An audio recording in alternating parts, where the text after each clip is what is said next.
exaltado, no momento justo. Moisés, porém, queria atemorizar não só o Egito, mas também os israelitas, que talvez recusassem obedecer-lhe e deixar o conhecido pelo desconhecido, e que haveriam de o acompanhar principalmente pelo temor de irritar o Deus sanguinário de quem ele era enviado. A prova desta verdade decorre da própria Bíblia. Vede no segundo livro de Moisés, capítulo 4, versículo 21, capítulo 7, versículos 13 e 4, como o Eterno, querendo livrar seu povo, declarou que endureceria o coração do faraó, para dar ao seu enviado a ocasião de castigar o Egito e, dessa forma, convencer os filhos de Israel da realidade da sua missão. Abandonado o Egito, Moisés logo compreendeu que os maiores obstáculos estavam por vencer. A massa popular que o seguia, preguiçosa e turbulenta, sempre pronta a revoltar-se, reclamava o bem-estar perdido. Para dominar os sediciosos, serviu-se novamente do nome de Jeová e, reduzindo a sua estatura o Criador infinitamente bom e Senhor do universo, atribuiu-lhe sua própria cólera e, em seu nome, puniu e massacrou os rebeldes. Moisés não possuía o dom de disciplinar as massas pela magia da palavra, dominava-as pelo pavor. Ao regressarem seus emissários, enviados à rica região que ele elegera para estabelecer seu reino, contaram que povos valentes e aguerridos ali habitavam. Foi tal o pânico, que ele houve de mandar assassiná-los pela propaganda ruinosa que faziam, convencido de que, com essas hordas indisciplinadas e covardes nada conquistaria. Preciso era desaparecesse a velha geração de Israel, antes de tentar qualquer coisa. Ficou, pois no deserto, levando vida inútil, desabituando o povo da agricultura, que faz o homem sedentário, das artes e dos trabalhos aos quais estava acostumado. Homem genial, mas ambicioso e violento, quebrava os obstáculos, em vez de contorná-los habilmente, para atingir o fim. Discípulo dos sacerdotes mais sábios do Egito, no país mais civilizado do mundo antigo, Moisés não sonhava, então, absolutamente, libertar os hebreus. Gozava tranquilamente a posição e os privilégios de nobre egípcio, que lhe eram assegurados pela estima da real protetora, mulher fraca e amorosa, que ele dominava completamente. Cego pela ambição, concebeu, desde logo, o audacioso plano de tomar-se Faraó. Não vingou, porém, o projeto.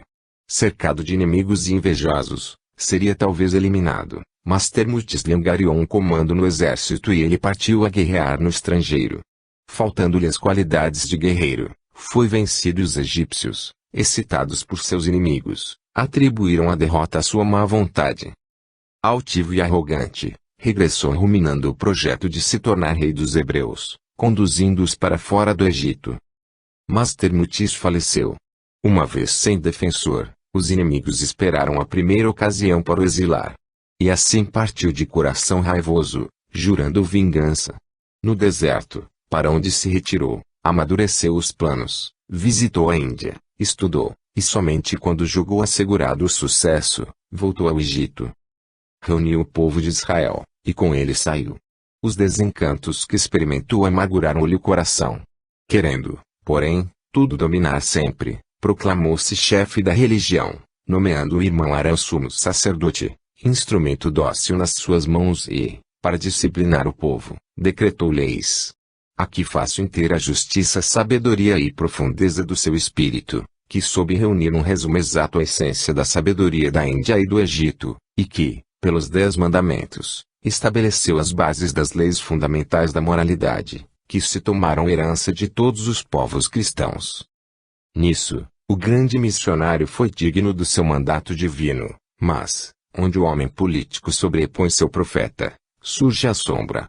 Ele sabia que a união faz a força. Deu, pois, às hordas vacilantes que conduzia, um código que as galvanizou num povo indestrutível. Entretanto, essas leis emanadas de Jeová são cruéis, consagram a pena de maior vingança até a 4ª geração e o ódio a tudo que não seja hebreu. Elas fizeram do povo judeu, inimigo de tudo que não seja dele, buscando trabalho fácil às expensas de outrem, recordando que os roubos ordenados pelo Eterno, por ocasião da saída do Egito, o haviam enriquecido sem esforço. Tudo quanto acabo de referir bem o sei, levantará uma tempestade contra mim, espírito audacioso, que ousou erguer a ponta do lendário véu que encobre o grande legislador hebreu, para revelar sob Moisés profeta, o grande sábio egípcio, o ambicioso candidato a um trono. Caro leitores, não vos esqueçais, porém, de que o escritor destas linhas é Merneptah, o infeliz faraó que lutou contra esse homem férreo, com desespero do soberano que assiste à destruição da prosperidade do seu povo, mediante inauditas calamidades e comoções políticas sem precedentes na história. Submetido pelo terror, quase louco pela impossibilidade, em que me encontrava, de compreender o modo pelo qual Moisés agia na missão divina em que eu não acreditava, mas, após a morte do faraó, meu espírito sondou avidamente a vida e as ações do antagonista que me vencera. Diante do olhar desabusado do meu espírito, o grande profeta empalidece, não restando senão alguns raios divinos, dele apenas fica o grande sábio, o hábil e ambicioso político. É assim que ele me ressurge na memória, ao vos oferecer estas páginas de um longínquo passado. Rochester. Moisés tudo ouvia carrancudo. Estendendo os braços para a visão, arrastou-se de joelhos e exclamou com voz entrecortada: Mestre de clemência e divina mansidão, eu desejaria que tuas palavras pudessem, qual fonte refrigerante, acalmar e refrescar minha alma. Não posso recuar no momento de agir, deixar meu povo na opressão. Se Merneptah recusar obedecer, não ouso prometer indulgência, sinto que minhas paixões me arrastarão. Meu filho, disse com tristeza a aparição, se te deixares levar pelo teu arrebatamento e ambição, desaparecerei do teu caminho. Quanto mais vítimas fizeres, maior distância nos separará, porque as sombras projetadas por teus pensamentos me repelirão. Entrega a ti mesmo, teu espírito lúcido se perturbará e vagará no deserto, a dúvida e a incerteza serão teus únicos guias, reconhecerás a ingratidão e a revolta, a coroa com que sonhas jamais a cingirás, cansado, ruído de desgostos, coração desenganado, morrerás só e desolado. Empalideceu a visão, descompondo-se num vapor esbranquiçado, até que se fundiu na atmosfera. Moisés, rosto colado ao solo, ergueu-se, cruzando os braços sobre o largo peito, apoiou-se à parede, evidentemente agitado por pensamentos tumultuosos. Os olhos tanto lhe chamejavam como pareciam extinguir-se, mas, rapidamente, dominou a luta íntima e, voltando-se para mim, disse no seu tom habitual: Acabaste de ver aquele que me protege, eu lhe obedecerei voluntariamente, mas ele me pede o impossível, ele já atingiu a impassibilidade inalterável, fruto da perfeição, e não admite a violência dos sentimentos que agitam o coração humano. Agora, vai, meu filho, e não esqueças o juramento que me prestaste. Regressei a casa indisposto, com a cabeça pesada. Os últimos acontecimentos e os terríveis abalos morais que suportei, começavam a reagir. No dia seguinte, declarou-se uma febre perniciosa, seguida de tal prostração de forças que me custou algumas semanas para recuperar a saúde. Os acontecimentos que agitaram o Egito nessa época me passaram quase despercebidos. Quermosa me falou dos prodígios ocorridos e, sobretudo, do pavor do povo, quando as águas sagradas do Nilo se transformaram em sangue. Enoch veio uma tarde buscar-me, dizendo que Moisés queria ver-me. Se as forças me permitissem, no dia seguinte iríamos ambos ter com o profeta, muito irritado com a resistência e teimosia de Merneptah, que, passado o primeiro momento de terror, violara sua promessa e recusara libertar o povo de Israel. Em seguida, contou-me, o consórcio de Esmaragda com Radamés, marcado para breves dias. Informou-me, também, do desaparecimento de Mena e desfiou vários boatos que corriam sobre a sorte do jovem cortesão, e que as mais ativas pesquisas tinham sido inúteis para descobrir-lhe o paradeiro. A opinião mais aceita era que Mena, homem dissipador e aventureiro, havia se demorado mais durante a noite, no bairro dos Saltimbancos, dançarinos e os outros elementos estrangeiros e baixos, onde não estaria isento de perigos mesmo durante o dia, sendo então assassinado por malfeitores seduzidos pelas joias que ele gostava de exibir. O fato era tanto mais provável quanto, já em Tebas, tinha sido ferido em zona escusa do quarteirão dos estrangeiros, só escapando por milagre. Algumas línguas ferinas tentaram mesmo ligar essa desaparição ao escândalo ocorrido no templo de Ísis, com uma jovem sacerdotisa, Entretanto, uma visita feita a Esmaragda pelo príncipe herdeiro, e a promessa que fez de assistir, com Faraó, ao seu casamento, afastou esses rumores, de vez que a família real jamais demonstraria tanta consideração à irmã de um sacrílego. Natural que, apesar da sua tristeza e inquietação, a jovem e bela herdeira se colocasse sob a proteção de um marido. Somente uma dessas novidades atingiu-me como um raio. O coração cessou de bater e toldou-se-me à vista. Filho, tem paciência, disse Enoch notando minha emoção, tu triunfarás, mas o profeta te previne que não te entregues a nenhum ato de vingança, confia nele, o futuro te pertence. Comprimi o peito com as mãos. Esperarei paciente, disse cerrando os dentes, mas, se demorar muito, tudo afrontarei. No dia imediato fomos à casa de Moisés. À nossa espera estava um ancião que nos conduziu à grande sala subterrânea onde estavam reunidos os anciãos das tribos judias, Arão, Moisés, e junto dele um jovem israelita que eu ainda não tinha visto, cuja expressiva fisionomia e olhar brilhante, me impressionavam. Chamava-se Josué e foi o sucessor de Moisés, o conquistador da terra prometida. O profeta estava visivelmente irritado, veios da testa dilatados. Os olhos chamejavam sob as espessas sobrancelhas franzidas e a voz ressoava na abóbada, qual surdo trovão. Meus irmãos, vós sabeis, disse, que esse faraó, traidor perjuro, recusa permitir a partida do povo de Deus, apesar do pavor que experimentou, tanto quanto seu povo, diante das águas sangrentas do Nilo. Mas não se afronta assim a cólera do Eterno. Elevou os punhos cerrados e, diante do seu olhar terrível, e todos os anciãos se inclinaram até o solo. Vou punir os egípcios e seu rei, por ordem de Jeová, de modo que lhes faça cair os cabelos da cabeça e arruinar-lhes os bens e fortuna. Deu uma ordem, e, prontamente, Arão e Josué apanharam num canto 2 sacos e um fogareiro com brasas. De um dos sacos, Moisés retirou fragmentos de raiz, do outro, uma espécie de flauta de madeira esverdeada, que exalava odor penetrante. Tome e toca, disse, entregando-o a Josué. Obedeceu-lhe o moço e tirou do instrumento vibrantes e prolongados sons. Escutávamos curiosos e interessados. Ao fim de alguns minutos, surdo rumor se fez ouvir ao redor de nós, atritos, assobios e grunhidos ecoaram. Imediatamente um verdadeiro exército de ratos, lagartixas, sapos, etc., surgiu de todos os cantos do velho subterrâneo, desembestados e como impelidos por estranha força. Recuamos todos com gritos de pavor. Imediatamente Arão lançou nas brasas as raízes e, desde que a espessa e aromática fumaça atingia os animais, eles recuavam e desapareciam nas suas tocas subterrâneas. Eis agora o que deveis fazer, disse Moisés. Arão distribuirá a cada um dos anciãos quantidade destas flautas, raízes e grãos cujo uso indicarei. Cumpre a cada qual confiar as flautas a pessoas devotadas, que se encontrem a serviço e as casas egípcias de Tanis, do campo e cidades circunvizinhas, tão longe quanto possível. Essas pessoas deverão esconder-se nos socavãos das casas, dos templos e palácios, sem mesmo excetuar o de Faraó.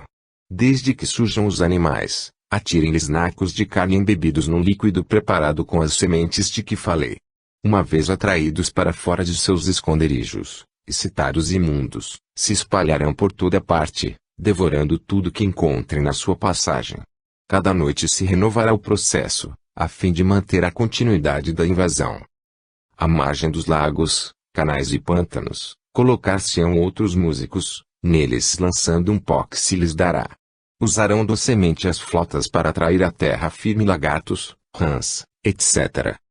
Para que nosso povo fique livre desta calamidade, Jeová ordena que as moças e damas de Israel mantenham, nas casas e pomares, fogareiros em brasa, lançando-lhes raízes, cuja fumaça afugentará de suas moradias e terreiros todos os animais daninhos. Tudo deverá estar pronto dentro de 3 dias. Começaremos por perturbar as núpcias de um rico egípcio, às quais Merneptah prometeu assistir com o seu séquito. Compreendi, e quando ficamos sós, agradeci-lhe essa atenção. Sorriu com benevolência, entregando-me umas flautas e uma caixeta de raízes e grãos. Tu mesmo, filho, atrapalharás o casamento da ingrata Esmaragda, estragarás essa esplêndida festa que o faraó e os grandes da corte devem honrar com sua presença. Fica certo, continuou, que o medo e o horror farão esquecer ao vilão Radamés os madrigais que prepara para sua bela noiva. Calorosamente agradeci-lhe, e essa perspectiva de vingança constituiu um bálsamo para meu coração corroído pelo ciúme. Esforcei-me por comer e dormir para estar forte no dia seguinte. Afinal chegou o dia do casamento de Smaragda, tão doloroso para mim. Na hora fixada, dirigi-me, seguido de um escravo hebreu, para o palácio de Mena. Extraordinária animação ali reinava, pátios, vestíbulos e escadarias, repletos de escravos e criados. Uns colocavam flores por toda parte, outros sobraçavam cestas de frutas e doces, ou pratos de iguarias e ânforas de vinho. Nos pátios externos, estendiam-se imensas mesas para regalo do povo e dos indigentes, como de uso. O serviço era fiscalizado por mordomos armados de bengala. Ninguém deu por mim e por meu companheiro, de modo que, sem dificuldade, deslizamos até o porão cujas portas estavam abertas, para facilitar o aproveitamento de vinho. Acomodamo-nos bem no fundo, por trás de enormes ânforas. Logo que nos instalamos, clamores populares seguidos do retinir de armas, anunciaram a chegada de Merneptah. Com isso, os rumores da festa aumentaram em todo o palácio. Cantos, músicas, ruídos de louças, de taças, chegavam vagamente ao meu refúgio. Era tempo de agir. Abandonei o abrigo e, tirando do saco do companheiro pedaços de carne ensopada no líquido preparado, de cheiro ativo, abri as portas dos compartimentos contíguos e subi num caixão vazio, juntamente com o escravo, pondo-me a tocar a melodia prescrita. Surdo ruído anunciou-me imediatamente a aproximação do inimigo e, das profundezas surgiu em negra torrente a massa dos asquerosos animais. Atirei-lhes a carne e eles, como enfurecidos, precipitavam-se para fora. Não parei de tocar, contemplando, estranhamente impressionado, o desfile que continuava a meus pés e parecia interminável. Sabia que, por toda a parte, o mesmo se dava, isto é, que naquele momento Tanis e seus arredores eram invadidos por esse exército de novo gênero. Angustiosos e ensurdecedores, os gritos e clamores advertiram-me do combate aos invasores. Então, passando a flauta ao companheiro, ordenei-lhe sob pena de morte, que não abandonasse o posto, antes que ali voltasse e deslizei para o pátio, no intuito de franquear os apartamentos e ver com os próprios olhos Smaragda, a festa desfeita e a fisionomia espantada da noiva combater os ratos. Entretanto, não pude passar, por causa do tumulto e aglomeração. Merneptah acabava de retirar-se, mas ainda se ouvia, lá fora, a voz dos oficiais que demandavam passagem. Os convidados dispersaram-se tão rapidamente que abandonaram os cavalos. Estes empinavam, os carros se abauroavam, as liteiras tombavam. Cada qual se apressava em chegar à própria residência igualmente assaltada. Enfim, o palácio esvaziou-se, o que permitiu avaliar a desolação espalhada por toda parte. Fingindo vir de fora, passei saltando sobre cadáveres de roedores. Ninguém me notou, porque os criados, escravos e mordomos, todos com que lhes tinha podido vir as mãos, lutavam contra as ratazanas que invadiam as mesas emburcadas, devorando as iguarias pelo chão, festejando, com pasmosa voracidade, as núpcias de Smaragda. Subi as escadas, penetrei num magnífico salão, donde precipitadamente fugira a brilhante nobreza egípcia. No centro, enorme e bem provida mesa, estava posta com baixelas de ouro e prata, as cadeiras derrubadas, jarras e mesmo terrinas enormes, atiradas ao solo, ânforas entornadas, vinhos custosos correndo pelo chão e, por todos os lados, onde havia carnes ou pastéis, grupos de animais imundos a grunhir, tudo devorando ou mordendo-se ruidosamente. Atarefados serviçais corriam berrando e gesticulando, não sabendo o que fazer. Súbito, uma ideia me confrangeu o coração: se eu encontrasse Radamés abraçado à sua jovem esposa, defendendo-a contra os famélicos agressores e ela, assim lhe correspondendo com amor? Punhos cerrados, meu olhar temeroso, mas ávido, percorreu a sala fixando-se, admirado, em Radamés que, em cima de um aparador, pálido, de aspecto horrível, manejava a espada sem cessar e proferia impropérios para chamar os escravos e ordenar que os cercassem e defendessem com seus bastões. Seus olhos, atarantados, não se voltavam para a mulher que lhe havia confiado a vida. Brotou-me na alma amarga satisfação. A mim que a teria protegido e resguardado, repelira duramente, para escolher aquele poltrão egoísta. No mesmo instante vi Esmaragda de pé, colada à parede, do outro lado da sala. Ela estava maravilhosa num vestido branco, bordado a prata, preso à ilharga com um cinto de rubis, grande colar e pulseiras de faiscantes gemas lhe ornavam o colo e os braços, o rosto pálido de morte, mas não era o medo que lhe transparecia no semblante marmóreo, mas sim raiva e desprezo. Lábios contraídos e olhos chamejantes, observava o marido preocupado na própria defesa. Ela se esquecia do resto, não vendo, sequer, a velha ama que, acocorada a seu lado, procurava defendê-la corajosamente, matando ratos e ratazanas a pontapés. Cruzando os braços, aproximei-me e disse com ironia: Esmaragda, não sei se posso felicitar-te pela escolha. Para um recém-casado, vejo que o preferido cuida mais da sua defesa pessoal. Conheço alguém a quem ofendeste e recusaste cruelmente que, entretanto, melhor te consideraria nessa conjuntura, por força de sua estima. Vendo-me e ouvindo-me, ela deu um grito, mediu-me com expressão odiosa e disse com asco: Pinés, tu te enganas, não foi a Radamés que eu preferi, vós vos equivaleis, meu coração pertence a um terceiro, a quem não posso amar abertamente. Se pensas que este transtorno, no festim de minhas núpcias, me contrariou, estás redondamente enganado. Eu apenas declaro uma coisa, está ligada a esse poltrão que devia defender-me. Se os ratos o devorassem, eu daria graças aos deuses por tê-los enviado. Atônito pelo que ouvia, adverti: se nos estimas da mesma forma, disse, por que consentiste em esposá-lo? Por que escolheste Radamés? Eu fui o primeiro a oferecer-te o coração. Seu rosto tomou expressão dura e cruel.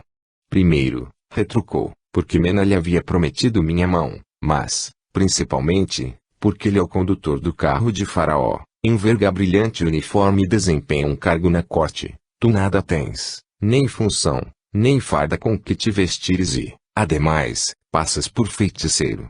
Interrompeu-se, dando um grito, porque enorme ratazana lhe subira pelas vestes.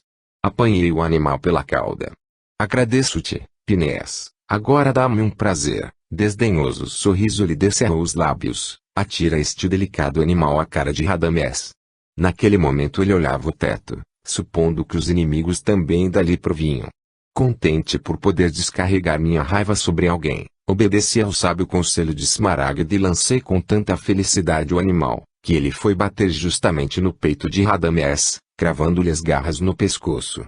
Enquanto ele se debatia, gritando horrivelmente, Esmaragda chamou um escravo, e, dando-me as costas, ordenou que a carregasse para fora da sala. Retirei-me furioso. Chegando a casa encontrei minha mãe desesperada, porque, apesar das precauções tomadas, alguns ratos a tinham invadido e roído um saco de farinha. Ela vociferava, lançando a Moisés e Enoch toda espécie de maldições celestes. Acalmei-a, e, depois de haver eu mesmo cuidadosamente depurado a casa, os terríveis roedores desapareceram. Recolhi-me aos meus aposentos e entrei a considerar os sucessos. Uma coisa me consolava, é que não havia mais amor no palácio de Mena e o condutor do carro de Faraó estava longe de conquistar o coração de Esmaragda. Mas, a quem amaria ela? Debalde quebrava a cabeça e, não encontrando solução, consultei os invisíveis. Foi com grande espanto, que soube que seu coração pertencia a Omifer, jovem belo e riquíssimo, mas a quem dificilmente poderia esposar, sobretudo com consentimento de Mena, porque velho ódio de sucessivas gerações separava as famílias. Essa inimizade, oriunda de uma rivalidade em assunto de amor e favor real, se envenenara tanto que ambas as partes, esquecendo respeito e compostura, chegaram a insultar-se reciprocamente na presença do próprio Faraó, culminando num abrir e fechar de olhos em luta corporal, e causando a morte de um apaziguador. Irritado, o Faraó condenara o assassino, ancestral de Omifer, à deportação para as minas, e ainda que anos mais tarde, o indultassem atenção a serviços anteriormente prestados. O ódio entre as duas famílias havia se enraizado e, sobrevivendo aos autores do drama, galvanizava-se entre os descendentes por uma série de intrigas e crimes. Só a poderosa palavra do grande Ramsés II lhe pusera fim. Oficialmente, os representantes das famílias inimigas concordaram, perante o rei, em se apertarem as mãos, jurando esquecimento e perdão. Já impossível abertamente, a inimizade, as relações cobriram-se de cinza, cumprimentavam-se em público, visitavam-se cerimoniosamente, mas qualquer ligação consanguínea era considerada indigna de parte a parte. Além de tudo, o pai de Omifer, faltando ao compromisso assumido com a greia egípcia, desposara a bela escrava prisioneira de guerra, assim ferindo muitas suscetibilidades. O filho tinha se dedicado inteiramente à administração das extensas propriedades que possuía e não exercia função alguma, fosse na corte ou no exército. Começara a frequentar o palácio de Mena, havia cerca de um ano. O irmão de Esmaragda facilitava essas visitas pelos motivos que acabamos de indicar, mas não estimava Omifer e, certo, jamais concordaria num casamento, mas antes empregaria todos os meios de o impedir. De qualquer forma, o amado de Esmaragda também experimentava, como eu, nesse momento, as mesmas torturas do ciúme, e esta ideia foi um alívio para o meu coração ferido. Nos dias que se seguiram pouco saí, mas soube por Enoshi que o povo, assustado, já havia suplicado ao faraó deixasse partir os hebreus. Merneptah, embora inquieto, resistia, havia convocado os sábios, quando um acaso desvendou o plano, favorecendo os egípcios. Um oficial da guarda, aquele mesmo Nexo, meu condiscípulo em Tebas, julgando um mistério a incolumidade das residências judaicas, forçou uma delas, lá surpreendeu mulheres, depurando-a. Apoderou-se das raízes, grãos e tudo mais que pode apanhar, apresentando-os a Merneptah. Assim encaminhados, não foi difícil aos sábios desembaraçar o país da calamidade. A raiva dominou Moisés. Declarou, num conciliábulo de chefes das tribos, que Jeová, irritado com semelhante resistência aos seus desígnios, ia lançar sobre o Egito flagelos mais terríveis que os precedentes. Tomou várias providências e recebi ordem para ficar com Enoshi, junto dele. Logo que ficamos a sós, levou-nos um grande galpão de trigo, vazio no momento. A abertura do teto estava fechada por uma tampa de couro e algumas lâmpadas fumarentas o iluminavam. Obedecendo sua ordem, abrimos 2 grandes sacos cheios de grãos cinzentos, despejamo-los em compridas gamelas de madeira contendo terra misturada com um pó branco. Depois, cobrimos os grãos com esterco umedecido em água quente, e Moisés estendeu as mãos sobre as gamelas, projetando nelas um olhar inflamado, ao mesmo tempo que pronunciava palavras incompreensíveis. Impediu-nos de sair. Enoshi, de vez em quando, umedecia o esterco e eu auxiliava. Arão estava ausente. Um movimento começou a esboçar-se nas gamelas no 3º dia, depois houve um crepitar seguido de sussurro, que aumentava sempre de intensidade, nuvens negras e compactas se elevaram, gritamos, mas Moisés destapou o teto e vi, então, que as nuvens eram de gafanhotos que, atraídos pelo ar fresco, saíam aos borbotões. Fiquei assombrado. Sim, Moisés era um grande mago. Não sei explicar como ele procedeu, mas sacos semelhantes foram distribuídos em várias regiões e Arão superintendeu a distribuição. Certo é que nuvens de gafanhotos apareceram e causaram grandes devastações no país. Não obstante o descontentamento do povo, Faraó resistia e prolongava a situação. No momento talvez de ceder, um acaso veio favorecê-lo. Providencial tempestade desencadeou-se carregando todos os gafanhotos e atirando-os ao mar, onde desapareceram. Pensei, então, que Jeová se voltava contra nós, mas seu enviado não era homem para consentir que semelhante dúvida pudesse ser tomada em consideração, declarou, portanto, aos anciãos, que o Eterno, na sua bondade, tinha afastado os gafanhotos, conhecendo a intenção do faraó, de submeter-se, mas sua falta de lealdade seria duplamente punida. Certo dia, Moisés mandou que lhe trouxessem animais de várias espécies, cavalo, burro, carneiro, camelo, vaca, etc., fazendo em cada qual uma incisão com uma faca de pedra e introduzindo na ferida certa substância tirada de um vidro. Depois, mandou prendê-los. Nessa mesma tarde eles ficaram cobertos de chagas. Convenci-me de que tinham sido empesteados.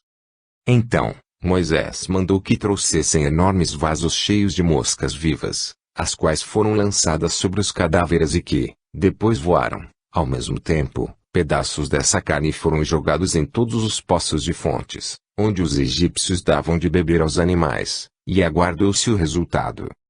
Não foi longa a espera. Decorridos alguns dias, por toda a parte clamores se levantaram anunciando a peste nos rebanhos, ameaçando aniquilar a principal riqueza do país. Por um esquecimento deixei de mencionar que encontrara ainda em casa do pobre Mena um antigo camarada, Nexo, que agora servia na guarda pessoal de Faraó, como oficial. Ele me visitara apenas uma vez, mas como não lhe agradasse a natureza científica dos meus trabalhos não mais me procurou. A peste que lhe feriu o bolso, como a muitos outros, fez-lhe recordar os meus conhecimentos. Uma manhã apareceu, atormentando-me para que lhe fornecesse um remédio capaz de lhe salvar os rebanhos. Recusei, naturalmente, para não trair Moisés. Nexo ficou furioso. Muito admirado fiquei quando ele reapareceu horas mais tarde e renovou o pedido. Dada a minha formal recusa, disse com estranho olhar: não estou sozinho, uma ilustre egípcia acompanha-me e vem pedir-te auxílio e socorro. Perguntei-lhe aborrecido: uma mulher? Não sei quem tem o direito de me pedir qualquer coisa, que, ao demais, não posso fazer. Era essa a resposta que já esperava, disse Nexo, e vou dizer à irmã de Mena que recusas recebê-la. Lampejou-me uma chama no cérebro, Smaragda rendia-se. Precipitei-me para o pátio, empurrando Nexo que saía, e vi a jovem sentada na liteira, cercada de porta-abanicos e cuidadosamente velada. Cumprimentei-a reverente, ajudei-a a descer e encaminhei-a para meu quarto. A ideia de ter em minha casa a mulher amada, que vinha fazer-me um pedido, perturbava minha razão. O coração pulsava desordenadamente e pressentia vagamente o perigo que ameaçava os segredos do chefe, se Smaragda me fixasse os belos olhos suplicantes. Sentou-se após retirar o véu, conservou-se de olhos baixos. Com voz entrecortada, pediu-me lhe indicasse o remédio para salvar os seus rebanhos, evitando-lhe a ruína. Recusei, ela se ergueu ofendida, mas Nexo inclinou-se e lhe sussurrou qualquer coisa ao ouvido. Vi então enrubescer, depois, voltou-se, tomou-me a mão, inclinou-se quase roçando no meu belo rosto ansioso, e pediu-me veemente, lhe concedesse o remédio salvador. Calei-me, fascinado, e escutava-lhe mais a música vocal que as próprias palavras, aspirando com volúpia o perfume que me acariciava as faces. Uma felicidade mesclada de amargura apertava-me o coração, como a esmagá-lo, ora tinha ímpetos de cingi-la, ora de repelir a traidora que, conhecendo minha fraqueza, queria dominar-me e não sabia, ao demais, que era a favor de um mifer que havia de ceder. Uma ideia luminosa esclareceu-me subitamente. Smaragda, disse, abusas do teu fascínio sobre mim, mas só te atenderei em troca de 3 beijos. Fremente de orgulho e cólera ela recusou e, sem responder, dirigiu-se para a porta. Pela segunda vez, Nexo a deteve pela mão e falou qualquer coisa, naturalmente alguma palavra mágica, porque Smaragda parou, e voltando-se para mim, pálida como um cadáver e mais bela que nunca, disse, baixinho: aceito. Embriagado, esquecendo tudo, apertei-a entre os braços e beijei-lhe apaixonadamente os lábios gelados, que ela não me recusava. Dele, depois, as fórmulas para garantir os animais ainda não atingidos e ela, velando-se, saiu. Mais tarde, Enoch procurou-me e comunicou que no dia seguinte, à tarde, haveria reunião de todos os chefes, na sua casinha do subúrbio.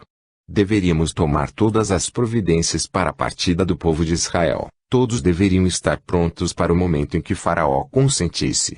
Não mais se duvidava de que, por fim, ele cedesse definitivamente, porque, conforme todas as previsões, a peste tão habilmente disseminada pelos rebanhos, deveria contaminar também as pessoas. Tudo favorecia esse contágio, o calor escaldante, o ar infectado de miasmas deletérios dos milhares de animais mortos, e, desde que a morte começasse a ceifar as vidas humanas, Merneptah deveria conjugar a causa do tamanha calamidade. Enoch me recomendou pontualidade. Quando a noite desceu, fui ao local designado, lá encontrando já reunidos os chefes das tribos, em sua maior parte anciãos de aspecto venerável. Conversava-se pouco e quase todos se mostravam apreensivos. Moisés não tardou a chegar, acompanhado de Arão, tomou assento na cadeira mais alta. Enquanto serviam refrescos, eu não podia tirar os olhos do nosso perigoso chefe a quem, no íntimo, temia. Sua fisionomia austera denotava inquebrantável resolução e seu olhar brilhava de audácia e inteligência. Eu tinha a convicção de que seria bem-sucedido. Depois de esvaziar o último copo, o profeta ergueu-se e disse: o momento da libertação aproxima-se, irmãos, porque a peste que devasta os rebanhos egípcios breve assolará também as famílias, sem executar o palácio do indigno faraó que ousa resistir à vontade de Jeová, vendo embora que o látego do Eterno ferisse sem compaixão o seu povo flagelado. Mas quando a doença e a morte lhe entrarem no lar, então, tremerá, e o povo eleito de Deus sairá deste país de escravidão, para fundar um novo reino. Tudo deverá estar pronto para o momento em que eu der o sinal da partida. Chefes das 12 tribos de Israel, ouvi, pois, as ordens que Jeová vos transmite por minha boca. Dizei a vossas mulheres e filhos que têm lavadas, enxutas e empacotadas as roupas, fazei o mesmo com o que possuirdes de mais precioso e, por outro lado, arrebanhai dos egípcios o mais que puderdes em ouro, baixelas preciosas, pedrarias e tecidos, carregai as mulas e camelos de quantos tesouros puderem suportar, e nada temais. Sois o povo escolhido de Deus e deveis sair daqui não como mendigos, mas ricos e poderosos. O Eterno vos ordenai, pois, pilhar o ouro dos réprobos, que, pela metade, representa o vosso suor. Tendes necessidade desse ouro para fundar um reino e construir um templo. Nada do que temos deverá ficar no Egito, a não ser a lembrança da cólera celeste. Deveis, portanto, levar como relíquia sagrada as cinzas do patriarca José, a fim de que a bênção dos antepassados vos acompanhe à nova pátria. Braços cruzados religiosamente, os chefes mantinham-se cabisbaixos.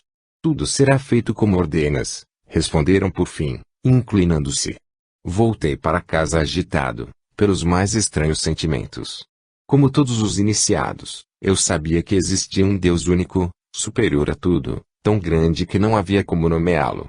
Mas se Moisés já se atrevia a desvendar esse grande mistério, como ousava, entretanto, rebaixar o Criador do Universo, até vulgaridade, ordenando em seu nome o roubo e a pilhagem, e fornecer detalhes meticulosos para a partida, o conforto e mesmo os aprestos culinários do povo hebreu? Por experiência própria, sabia como eram graves, austeros, mas misericordiosos, aqueles a quem os mistérios permitiam evocar, e que, no entanto, não passavam de mandatários do grande Senhor do Universo. Osíris ou Ísis jamais haviam ordenado o roubo ou autorizado a semear a morte e a peste, prescreviam, ao invés, a virtude e o amor ao próximo, e curavam em todos os templos, milhares de doentes e peregrinos, ou consolava-os em suas penas. No meu terraço, debruçado à balaustrada, passei horas a pensar. A paixão por Smaragda, o desejo de possuí-la, porém, matava em mim todo escrúpulo. Que me importavam, afinal, os deuses e os egípcios, uma vez que realizasse meu ideal de felicidade? Passei os dias imediatos em indescritível impaciência e inquietação, caminhava horas a fio de um lado para outro, no quarto ou no jardim, sempre na esperança de que me viessem dizer que a terrível moléstia atingia a população. Se Smaragda fosse atingida, viria procurar-me e poderia, então, tratá-la e raptá-la com mais facilidade. Certa tarde, enfim, minha mãe veio prevenir-me, muito apreensiva, que em nossa rua havia 3 famílias contaminadas. À noite, dispunha-me a sair e dar uma volta pela cidade, quando 2 homens pálidos e atônitos me invadiram o aposento. Uma era Nexo e no outro reconheci, estupefato, Omifer. Pinês! Exclamou Nexo apertando-me a mão. Presta-me um favor que fará de nós teus escravos para o resto da vida. Salva minha mana Eusiris, atingida pela peste, bem como Smaragda, para quem Omifer vem implorar teu socorro. És muito sábio para não ignorares um recurso salvador. Por um momento hesitei. Que me importava a morte da irmã de Nexo? Recusando, porém, auxiliá-lo, não poderia socorrer Esmaragda. Acabei indo, e dei a Necho os remédios e prescrições necessárias. Ordenando-lhe urgência, ele saiu correndo e deixou-me com o Mifer. Disfarçando a raiva e o ciúme que me inspirava o belo moço, dela amado, fitei-o desdenhoso e glacial. Quem és? Perguntei-lhe, e a que título intercedes pela vida de Esmaragda? Foi Radamés que te enviou. Ele cruzou os braços e amargo sorriso crispou-lhe os lábios. Amo Esmaragda, que, no momento, não se abriga no seu lar, porque o marido, horrorizado e acovardado, vendo-a contaminada pela peste, mandou-a embora. Tenho em minha casa a enferma, que me foi cara nos tempos saudáveis e venturosos. Pinéas, a ti, que és poderoso mágico e competente médico, venho pedir socorro, arbitro o preço que entenderes. Darei prazerosamente 10 camelos carregados de tesouros pela salvação da mulher adorada. Compreendi que o Mifer ignorava minha paixão, pois, de outra forma não me confiaria à enferma. Respondi, então, simulando indiferença, bem, aceito a proposta. Manda-me os 10 camelos e tratarei de Esmaragda. Mas só me responsabilizarei por sua vida se a mantiver aqui comigo, a fim de acompanhar dia e noite a marcha da moléstia. Eu a trarei, se juras salvá-la, exclamou o Mifer, de olhos brilhantes. Juro-te guardá-la e tratá-la como se fosse tu mesmo, respondi com o coração palpitante de alegria. Ele saiu e procurei minha mãe para avisá-la da chegada dos camelos e pedir o seu concurso no preparo de quanto se fazia preciso para receber Esmaragda. A notícia de tão inesperada fortuna, que Hermosa não pode conter-se. Finalmente, Pinéas, exclamou, tua ciência nos traz alguma coisa e me compensam tantos cuidados e gastos enormes que tive com a tua educação. Aos terminarmos os preparativos, chegou o cortejo. Esmaragda, resguardada e envolvida numa colcha de seda, vinha deitada em liteira conduzida por escravos. O Mifer acompanhava, trazendo consigo uma velha criada. Pusemos a enferma em seu leito e despedi o Mifer, dizendo-lhe que poderia vir no dia seguinte, porque, no momento, precisava ficar só com a doente, para pronunciar, sob os raios da lua, as conjurações necessárias. Tão logo ele saiu, retirei o véu que ainda a cobria e inclinei-me avidamente para o belo rosto impassível. Ela parecia desmaiada, da brancura do lençol que envolvia, grande mancha violácea no pescoço e no braço, advertiram-me logo da gravidade do mal.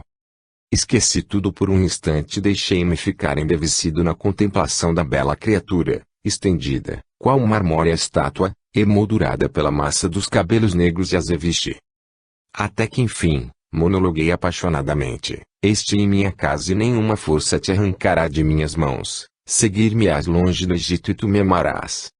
Aquelas manchas negras chamaram-me à realidade, urgia intervir sem demora, se não quisesse deixar perecer o fruto da minha vitória.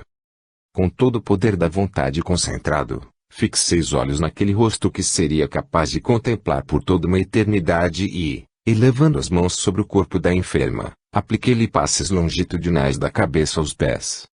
Vivo calor espalhou-se-me sobre todo o corpo, acompanhado de abundante suor, levíssimo crepitar, como de brasas, me entorpeceu o cérebro sem lhe tirar a lucidez.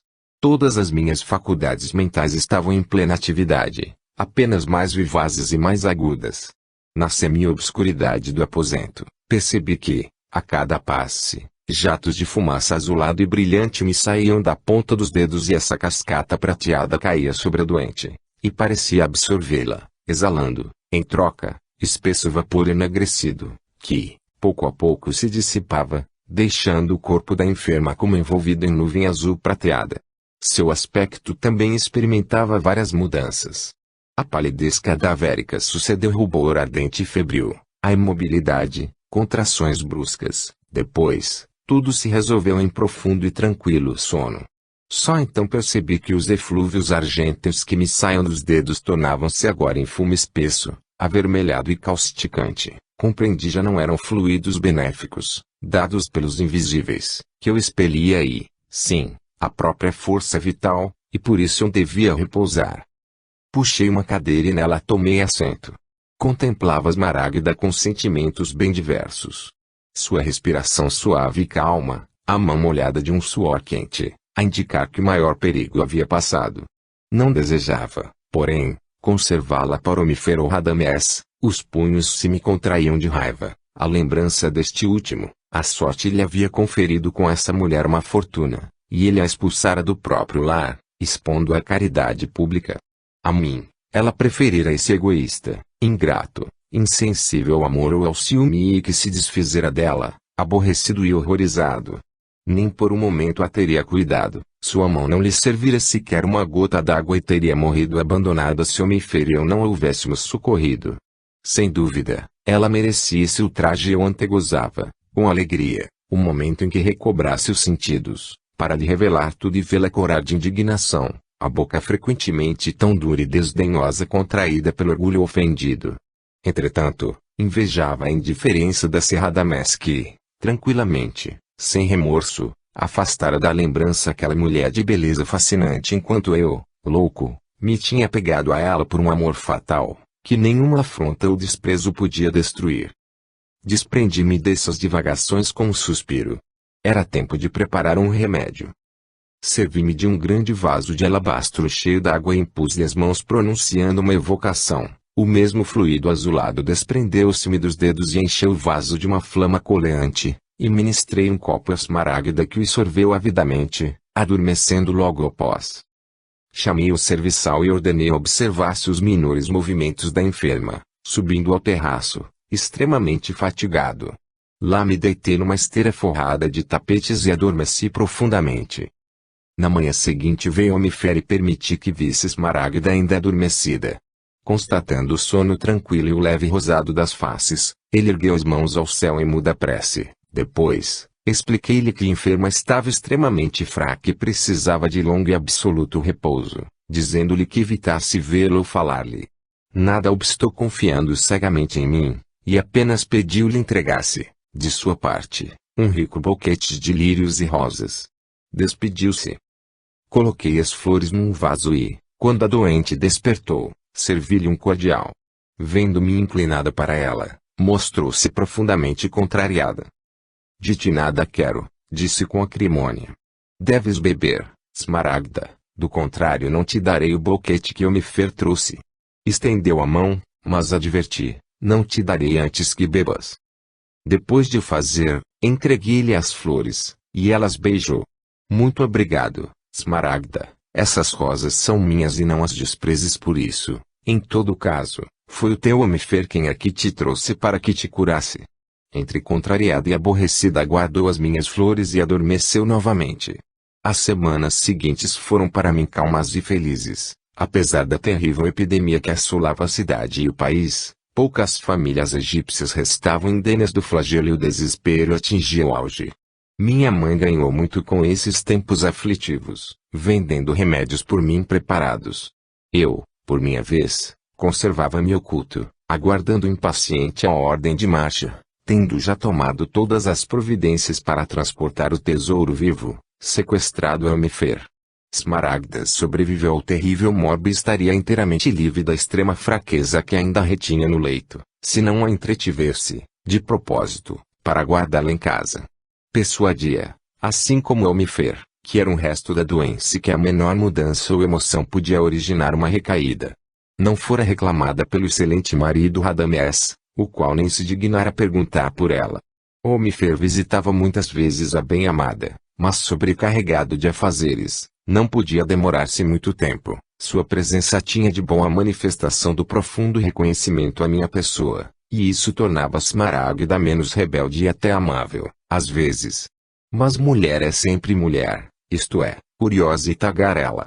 Smaragda entediava-se, queria saber das novidades, dos boatos correntes na cidade e na corte e, assim, além de médico, cumpria minha função de noveleiro.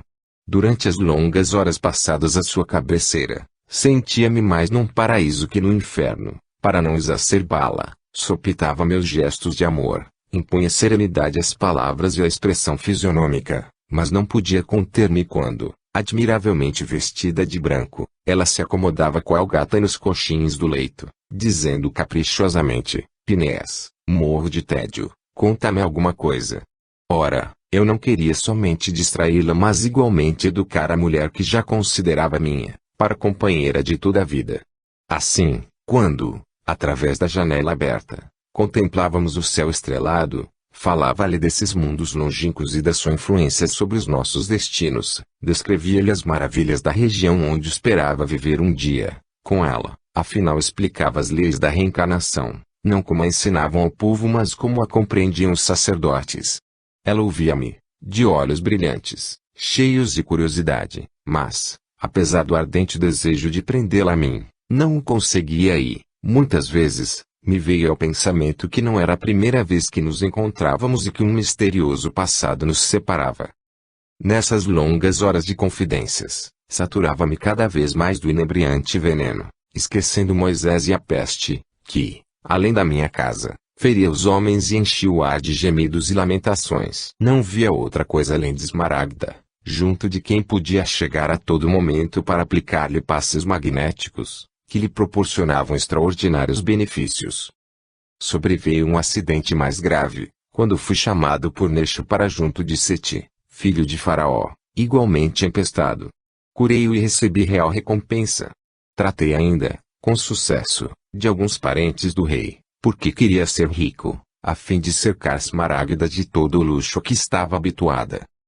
A cada momento esperávamos a ordem de marcha, porém Merneptah permaneceu firme.